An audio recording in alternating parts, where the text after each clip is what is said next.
Այսօր ոչ թե զանգվածային ակցիա, պիկետ կամ նման բան կազմակերպելու խնդիր կար, բացարձակապես։ Մենք ինչպես տեսնում եք մի քանի հոգով ենք, հենց այդպես էլ նախատեսել ենք եւ հրավիրել ենք միայն ԶԼՄ-ներին։ Եթե Հայաստանը ունենար նորմալ իշխանություն, նման ակցիա անցկացնելու խնդիր ընդհանրապես չպիտի լիներ, որտեղ պիտի ունենայինք իշխանություն, որը adekvat պատասխանում է Ադրբեջանի քայլերին, հակաքայլեր է անում կամ ինքն է օրակարգ ձևավորում, բայց քանի որ Ալիևի հարցազրույցից անցել է արդեն 4-5 օր եւ մենք տեսնում ենք, որ Հայաստանի իշխանությունը տոտալ անգործության մեջ է, ստիպված մենք ենք ինչ-որ քայլեր անում, ցույց տալու համար, որ Հայաստանի քաղաքացին, Հայաստանի հասարակությունը, հետո մենք այս քայլերը էլի կշարունակենք իհարկե, համերաշխ չէ այն վիճակի հետ, որ ստեղծվել է, սա մեկ։ Երկրորդը, ես միամիտ չեմ, որ հավատամ միջազգային իրավունքի գոյությանը։ Այդ միամտությունն էլ չունեմ եւ բնականաբար պարոն Նահապետյանն էլ երևի հիմա խոսքը կասի, մենք միամիտ չենք, որ հավատանք, որ միջազգային իրավունք կա, որ այդ միջազգային իրավունքը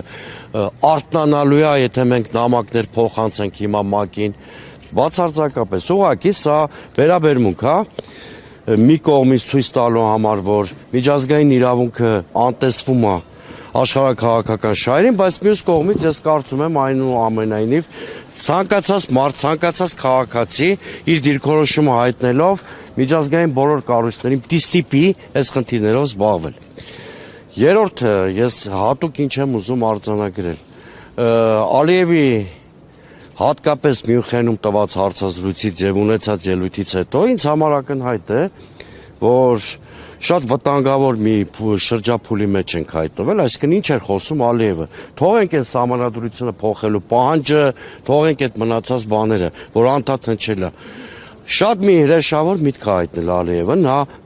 բռնապետական Բաքվի գոյություն չունեցող դատական համակարգը համեմատել է Նյուրնբերգի հետ, մեր ռազմագերիներին համարել է նացիստներից ավելի վտանգավոր մարդիկ, հանցագործներ։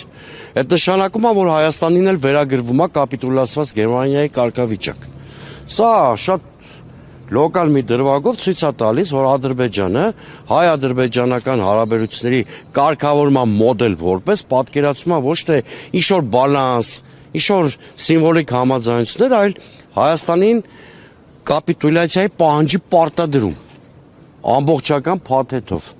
Ռուս-ուկրաինական պատերազմից մի տերմին կա, կամ ավելի շուտ երկու տերմին կա, որ բոլորիս ծանոթ է, դենացիֆիկացիա,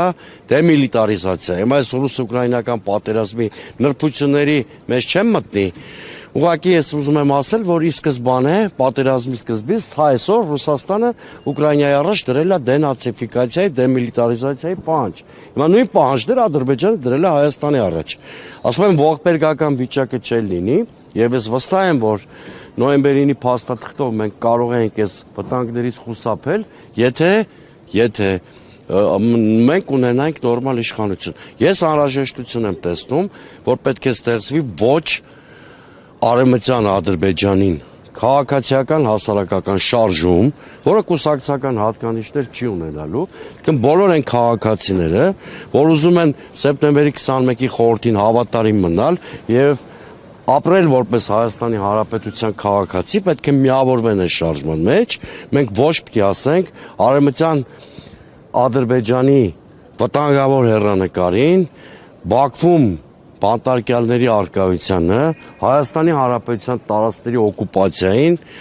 դենացիֆիկացիայի եւ դեմիլիտարիզացիայի պահանջներին։ Սա է այսօրվա ակցիայի նպատակը, հիմա ես 3 լեզուներով իրենց գրասենյակ կհանձնեմ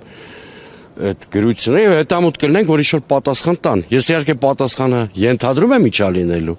բայց ես հետևողական եմ լինելու, որտեւ եթե մանդատ ունեցող կառույց է եւ աշխարհով մեկ տենց հայտարարում են այդ մանդատի մասին, նաև պիտի այդ մանդատի ստանձնմանը հետևի պատասխանատվություն։ Պարոն Սուրենյան, ասացիք չի պատասխանում իշխանությունը արդեն մի քանի օր է Ալիևի հայտարարություններին, ըստ ձեզ ինչն է խանգարում իշխանություններին, ինչու չեն պատասխանում, մտավախությունն են չխաթարել այսպես կոչված խաղաղության միակողմանի գործընթացը։ Մեծ հաշվով իդեալական վասալի կարգավիճակն է պատճառը, որ չեն պատասխանում, վասալները որպես կանոն տերերին չեն պատասխանում։ Այո, բայց ձեր այդ մտահոգությունը լրիվ լեգիտիմ է։ Այո, իրանք մտածում են, որ այս իմիտացիոն խաղաղության պատրանքը իրանց օգնելու է վերարտադրեն։ Եթե մի ավել բան խոսան, կարող Ալիևը շատ կոշտ հակազդի, այս միֆը պատրանքը խաղաղության իմիտացիան փլուզվի։ Ինչը կխանգարի իրենց իշխանության վերարտադրության, այ դա է պատճառը, որ լլկվել են խուլ համրի կարգավիճակով, հետևում են Ալիևի հոխորտանքներին։ Իրենց հարցնում էին գյուղականներին, իշխանություններին, Ալիևի այդ հայտարարությունների մասին շատ հանգիստ տոնով, օրինակ գյուղիների մասով ասում են, որ անպայման վերադառնալու են։ Այսինքն անպայման երբ են վերադառնալու։ Բայ լավ ընդունենք, որ Ալեն Սիմոնյանն ու մյուսները ճիշտ են ասում, ու իրենք գերիների հարցով զբաղվում են։ Ինչքան էլ ընդունենք այդ փաստը, ենթադրենք, ասում եմ, անմեղության կանխավարկածը հիմք ընդունենք, որ այդպես է։ Բայց եթե զբաղվում են գերիների հարցով ու դերևս կան գերիներ, նշանակում է հակամարտության էջը փակված չի, չէ՞, հակամարտության։ Այդ դեպքում ինչ են իրենք ամեն օր 10 անգամ հայտարարում, որ հայ-ադրբեջանական հակամարտության էջը փակված է։ Ուրեմն երբ որ խաղաղության պայմանագիր կստորագրվի, երբ որ Ադրբեջանը դուրս կգա Հայաստանի օկուպացված տարածքներից,